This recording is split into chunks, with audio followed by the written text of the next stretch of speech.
예배 후에 두 번의 공동회가 있기 때문에 설교도 좀 짧게 준비했고 모든 순서를 조금씩 생략하고 빨리 진행하도록 그렇게 하겠습니다. 자, 성경이 어떤 책인지, 성경이 무엇을 말씀하고 있는지 크게 세 부분으로 이루어졌다 말씀을 드렸습니다. 기억나십니까? 첫 번째가 뭐지? 창조. 두 번째 타락. 세 번째 구성, 해방. 그래서 이 성경은 창세기 열정하죠. 1장과 2장은 하나님의 만물을 창조하시고 그리고 인간을 창조하시죠. 하나님은 원래 이 우주 만물을 창조하기 전에 먼저 영적 세계를 창조하세요.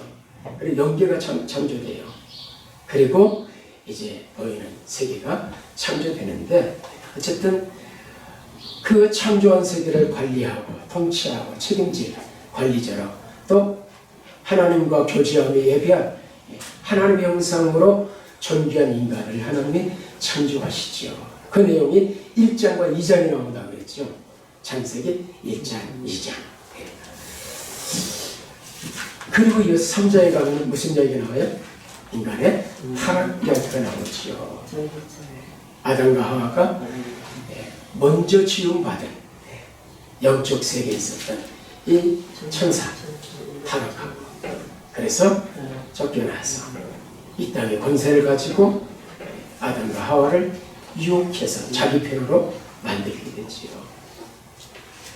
그래서 죄를 범한 이 아담과 하와가 타락해서 하나님을 등지고 살게 돼요.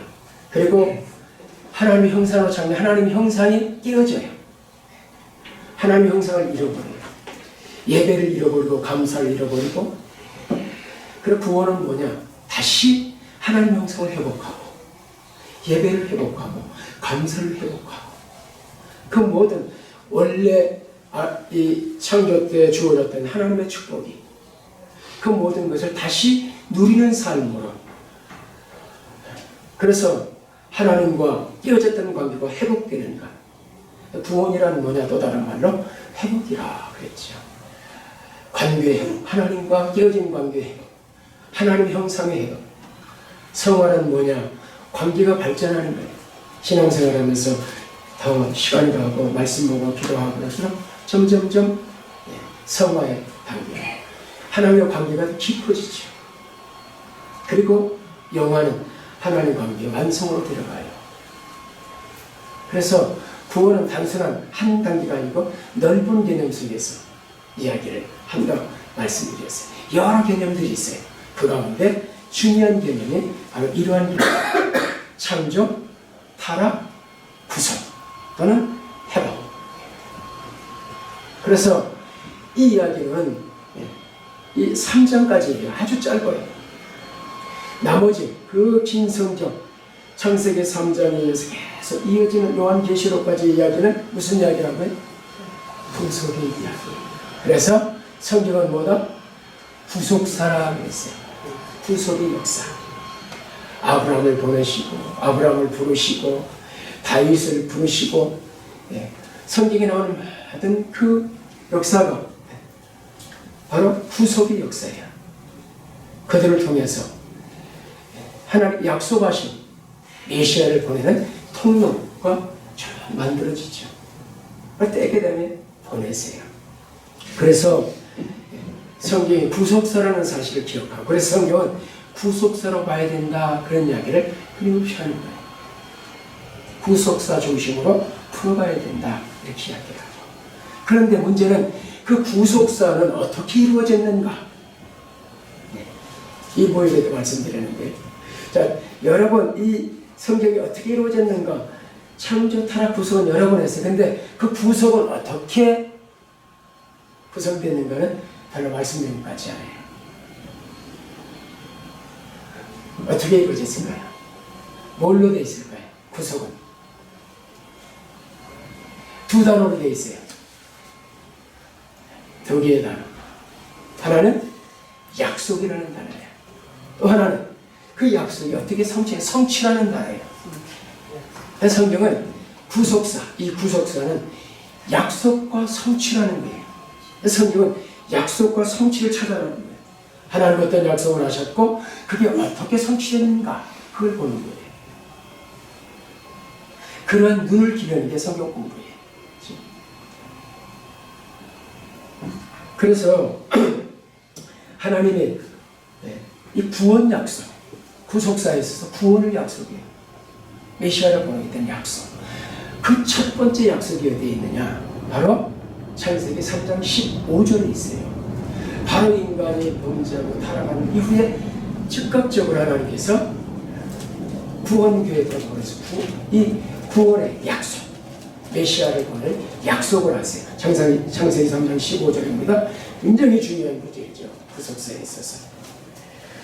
첫 번째 나오는 이 사건들은 늘 중요해요. 11조라는 단어가 처음에 어떻게 쓰여졌는가, 사랑이라는 단어가 어떻게 쓰여졌는가, 제일 먼저 나왔던 단어를 찾아보면 힌트를 얻고 그걸로 풀어가야 돼요. 거기서부터. 자, 창세기 3장 15절입니다. 띄어졌어요. 위에. 내가 너로 여자와 원수가 되게 하고 내 후손도 여자의 후손과 원수가 되게 하리니 여자의 후손은 내 머리를 상하게 할 것이야. 너는 그의 발꿈치를 상하게 할 것이니라 하시고, 여기 지금 아담과 하와를 타락하게 한 이 하나님의 원수, 아담과 하와, 이 사탄에게죠. 하나님이 말씀하시네요. 너는 머리가 깨질 거야. 애인의 후손을 내가 부를 텐데 그를 통해서 네 머리가 깨져. 사람이 팔다리 잘라지면 살아요. 물론.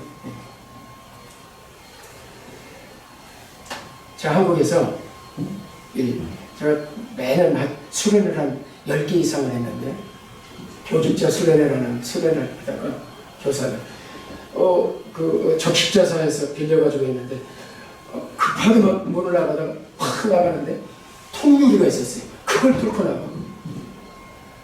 그거 떨어지면서 이게 나갔어요. 한바트로 큰일 날 뻔했죠. 다행히 손만 나갔어요.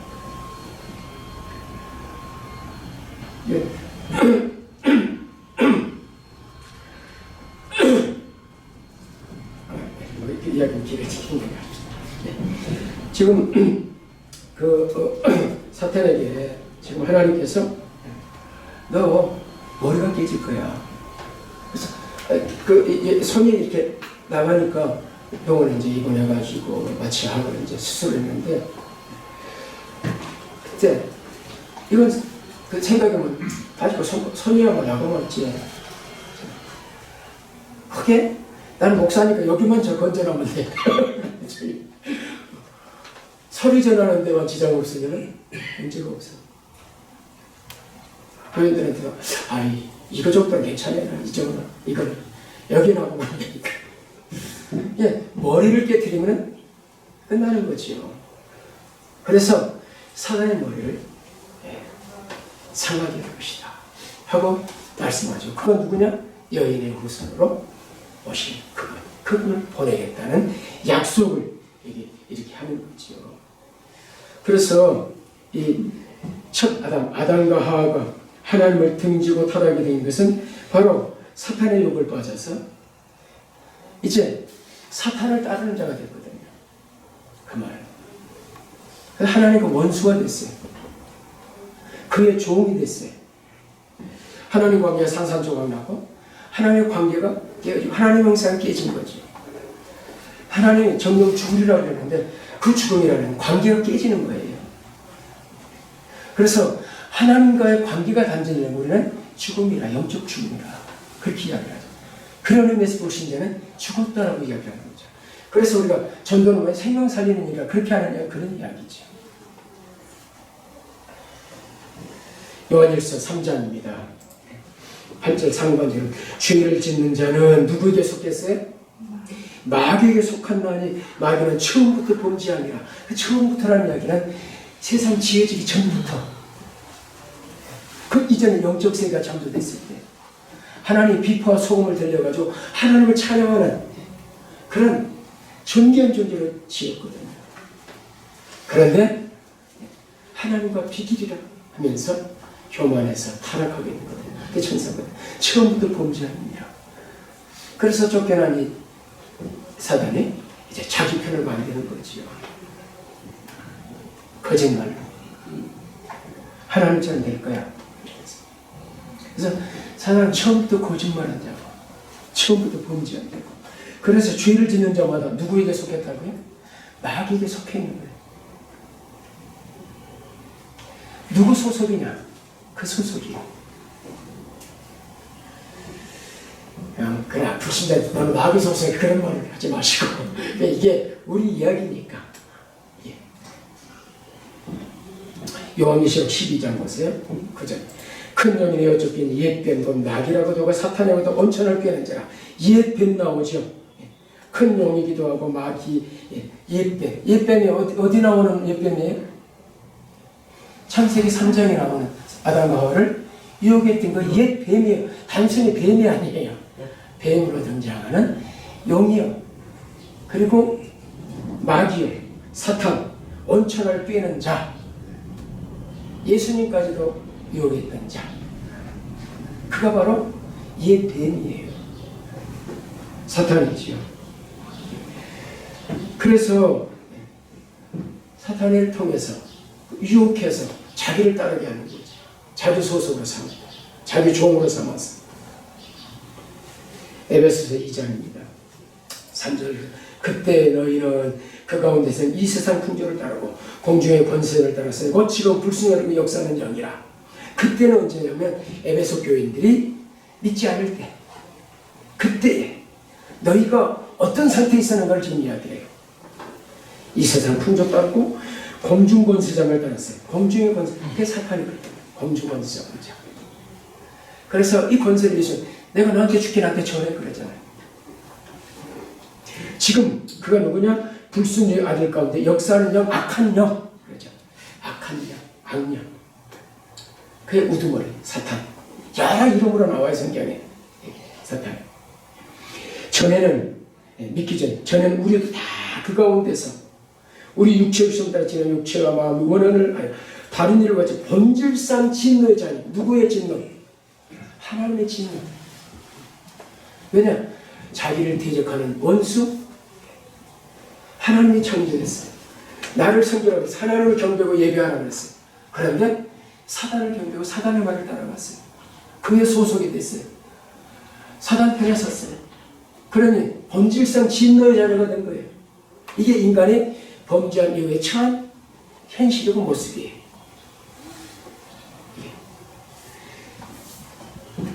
그래서 하나님께서는 이렇게 하나님의 형상을 잃어버리고 하나님의 대적자가 됐고 하나님의 원수요 사탄에 붙잡혀서 사단의 종로라는 비참한 이 인간을 구원해내야 될 필요가 있는 거죠. 건지시기 위해서. 그래서 하나님의 구원 계획이 실행되는 것입니다. 타락 이후에. 타락과 더불어서. 전도하면서 제일 힘든 사람이 누구냐? 나 죄 없어 하는 사람. 죄가 있어야 죄 사함을 받을 죄 사함의 메시아 예수 그리스도가 필요한데 난 죄 없어. 그래서 왜 네가 죄인이냐를 이야기를 하는 거지. 성경은 모든 사람이 죄를 범하였습니다. 한 사람도 없다. 의인은 다 죄를 범했다. 그래서 모든 인류가 다 구원이 필요한 존재거든요.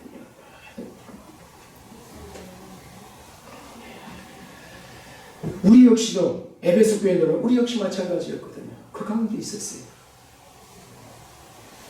하나님의 본질상 진노의 자녀였어요.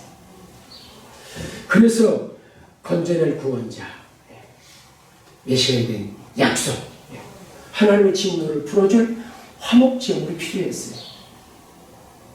그래서 하나님께서는 사단의 머리를 상하게 할, 즉 사단의 권세를 깨뜨리고 사탄의 손에 붙잡혀서 사탄의 종로라는 이 타락한 인간을 구원할 구원자, 하나님의 진노를 풀어줄 화목제물에 대해 구속자 보내겠다.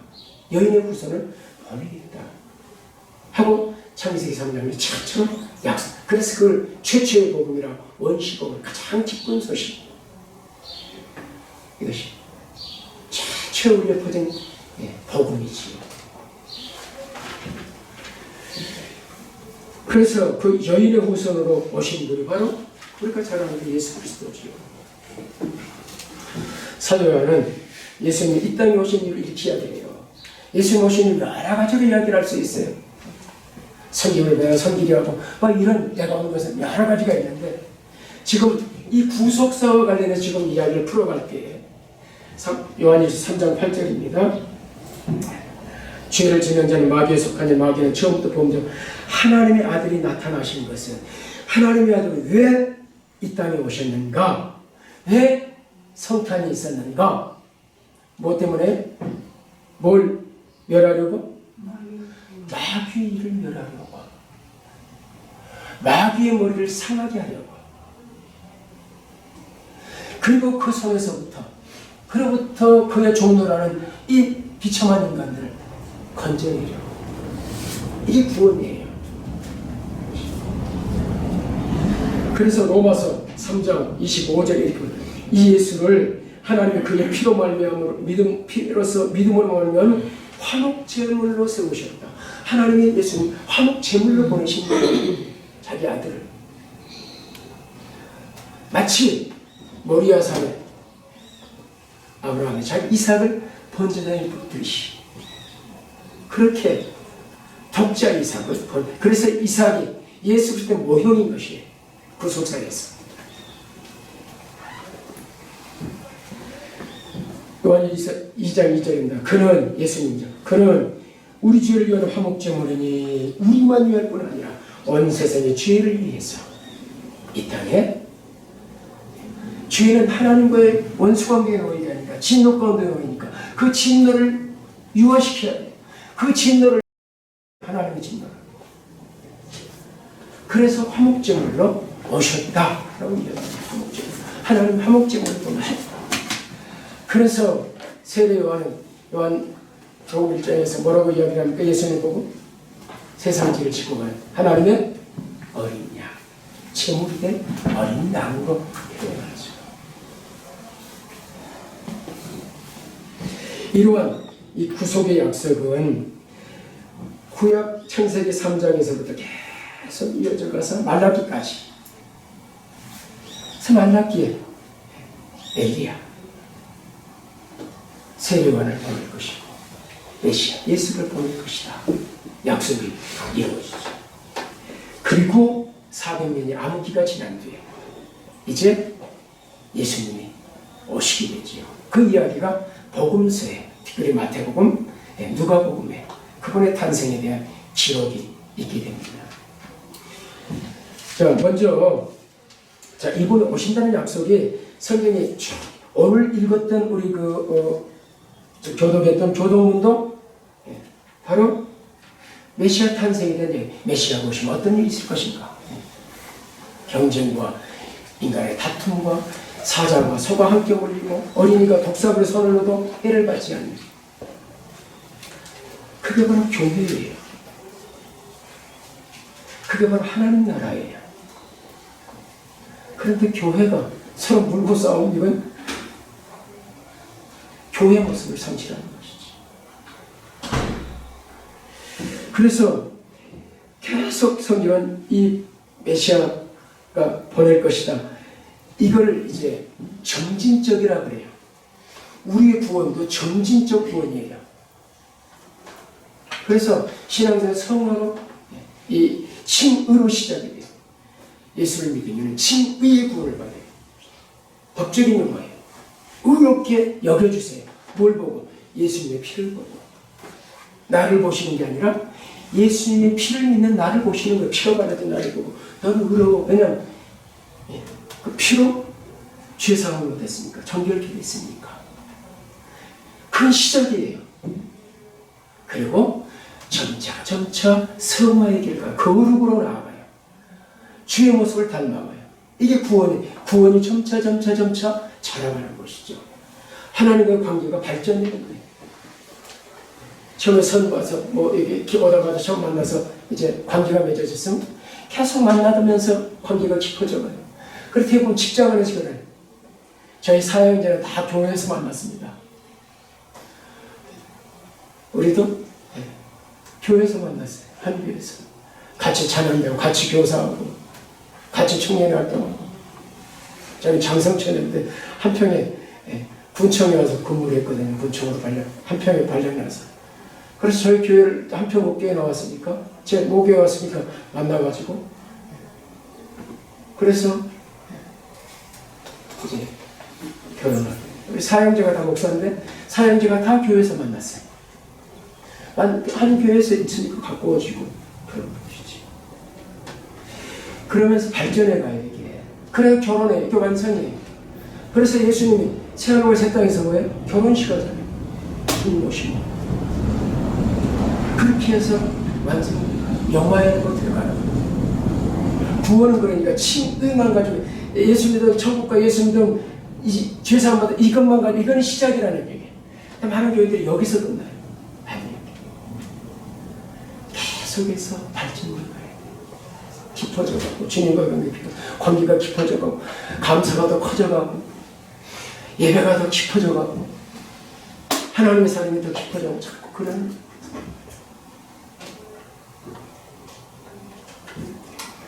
그래서 이 부속사 쭉 이어져서 대표적인 구절을 보면 이사야 7장 14절 그러므로 주께서 친히 징조를 내주실 것이라. 하나님의 약속이 어떻게 이루어지는가 징조를 보여주세요.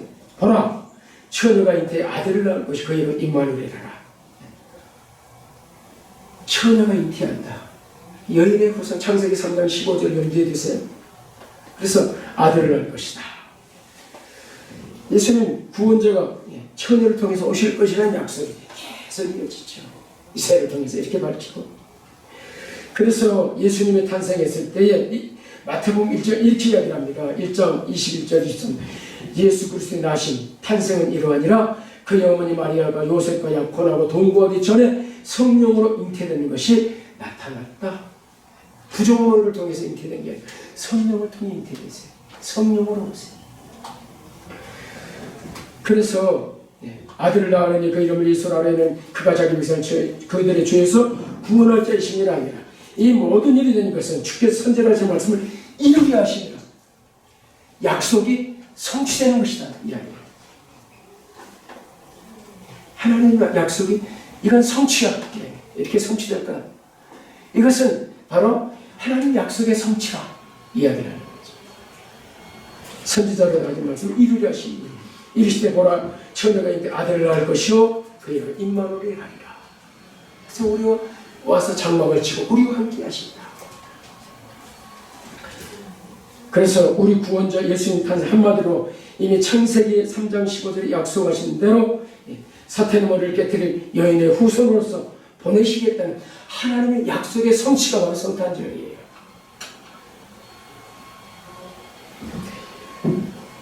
구속의 약속과 성취를 조금 더 하나만 더 쳐다보겠는데 메시아의 탐선 장소 성경의 미가서입니다. 미가서 5장 베들레헴 에브라다는 유다 족속이 장을지라도 이스라엘 자손에게서 내게로 나오라. 그는 근본은 상고에 있고 영원에 있느냐. 이 예언이 마태복음 2장에 보면 어떻게 성취되는가 나오죠. 헤로당 때 예수께서 유다 베들레헴에 나시네 동방으로도 박사들이 예수를 이르러 말하되 유대 왕인 나시니가 어디 계시냐. 우리가 동거에 그의 이름을 그에게로 경배로 왔노라 하니 헤로당과 온 예루살렘 소동하니라.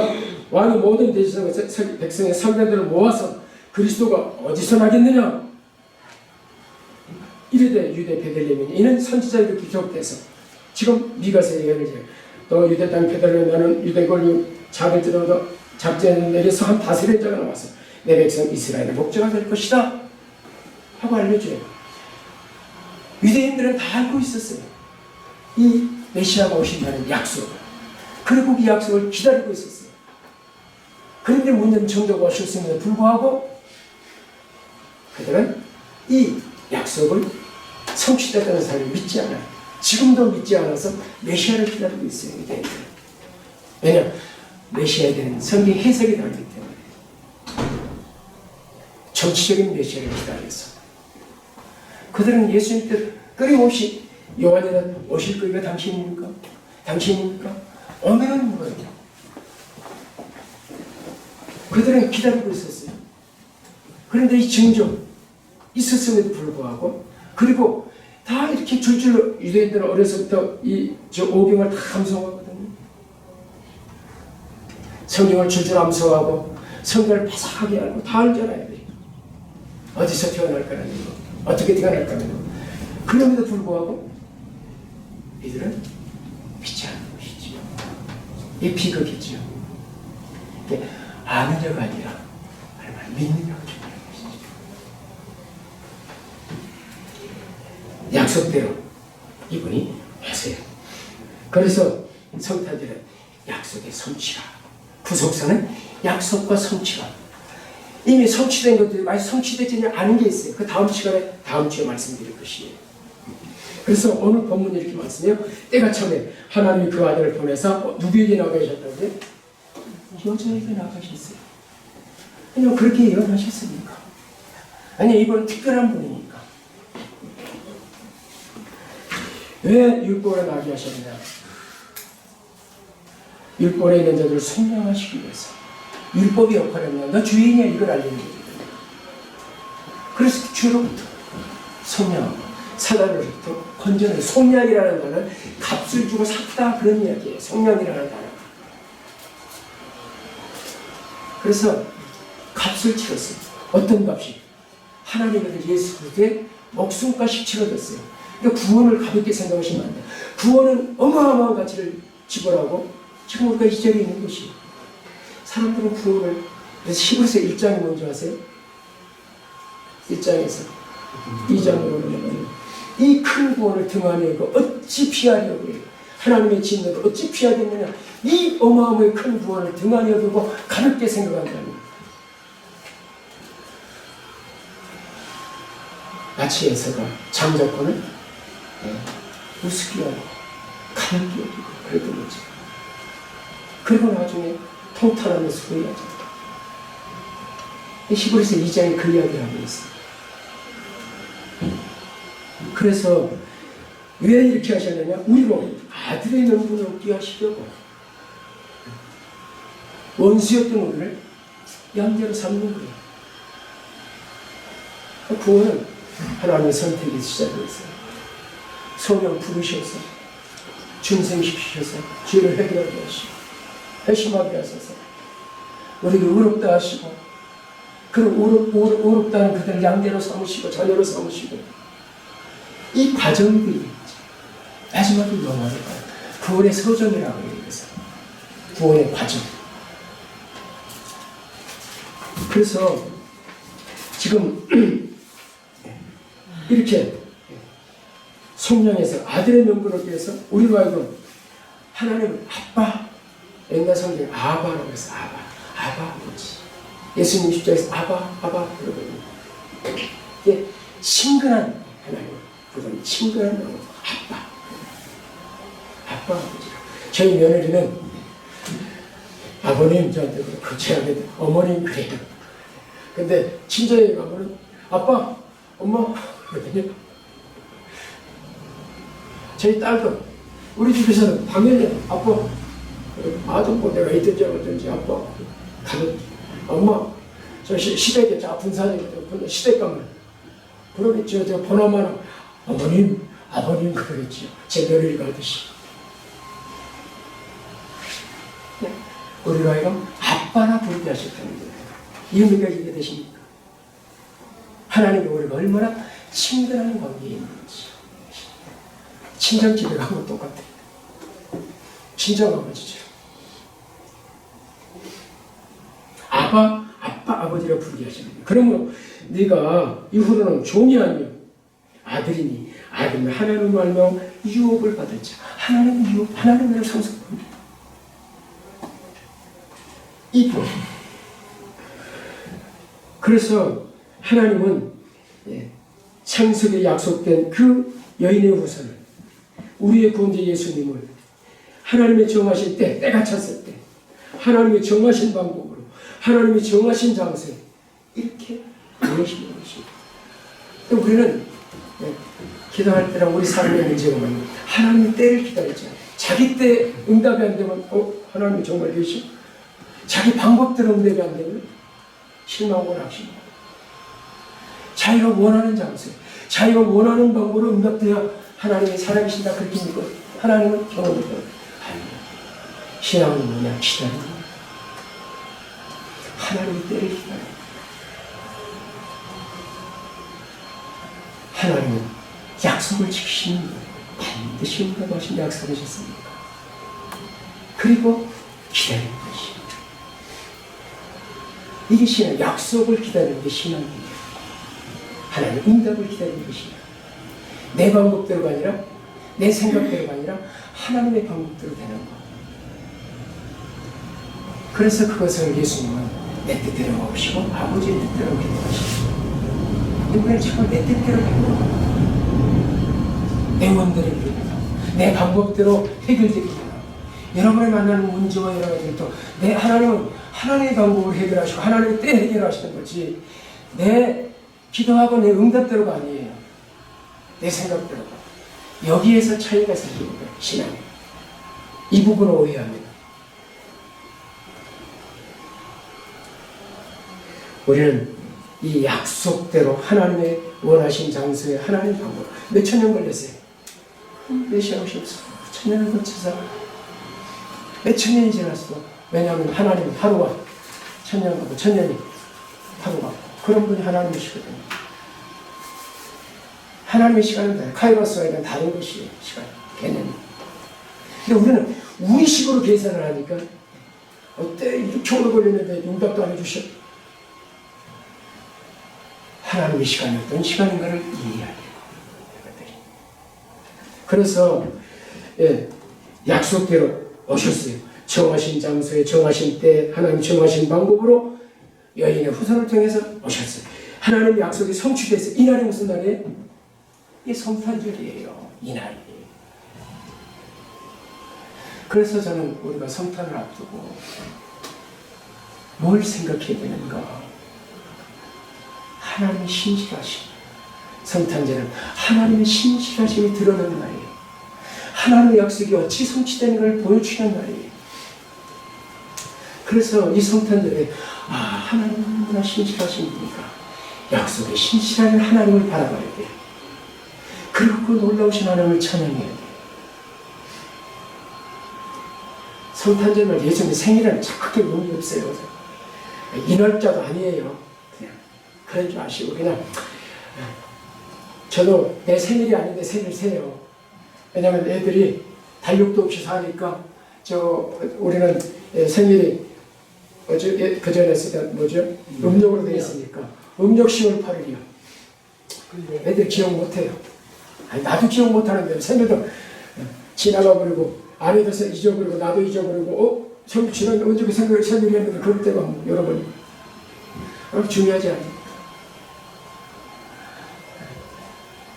그래서 이번에요 우리 결혼 기념을 내가 이제 은퇴하고 저거 하고 나서는 좀 그런 것도 챙겨줘야 되겠다 그래가지고 날짜를 잡는 둘이서 한참 계산하는 게 우리가 언제 결혼했지 언제 결혼식 날 우리 결혼기념 며칠이지 기억을 못해가지고 둘 다 하도 안 해봐놨어.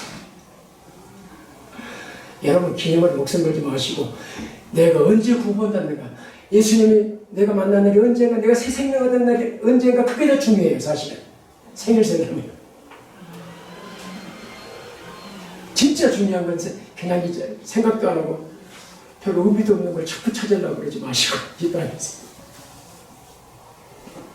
그런데 목숨 걸지 마.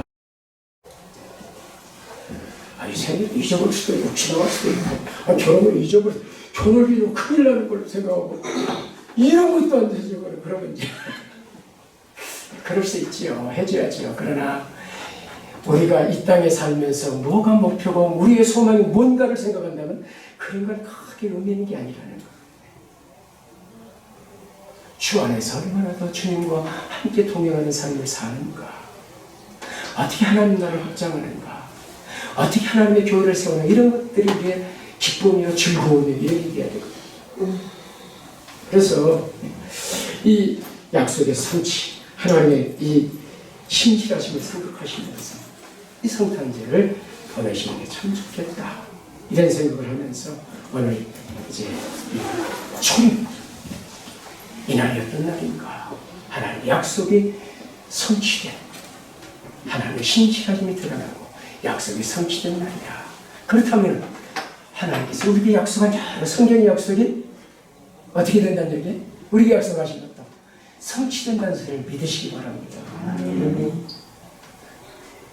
그 말씀 드리려고 이 긴 이야기를 드리는 것입니다. 하나님은 이 약속을 신실하게 성취하시는 분이라면 우리에게 주어진 약속도 반드시 성취하신다. 기도하겠습니다. 하나님, 그렇습니다. 하나님은 신실하십니다.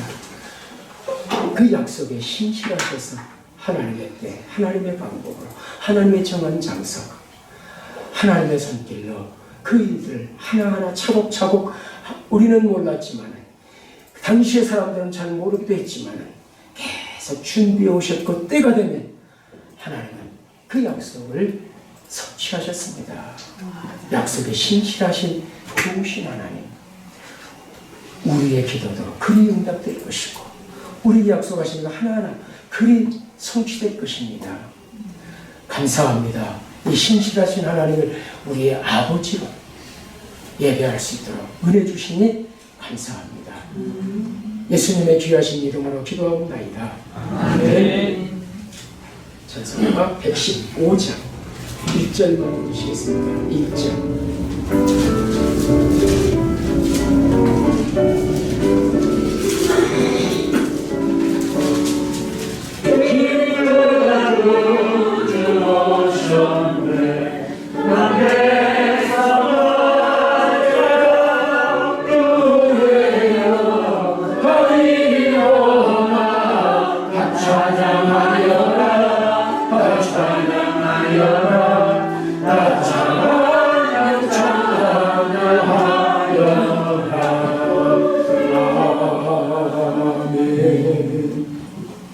교회 머리 되시는 예수 그리스도의 은혜와 이 아들 아낌없이 이 땅에 보내신 하나님 우리 아버지의 크신 사랑과 성령님의 교통하심이 위로하심이 충만케 하시니 함께 모여 예배하며 신실한 하나님을 바라보는 사랑하는 교우들 위해 이제부터 영원토록 함께 있을지어다. 아멘.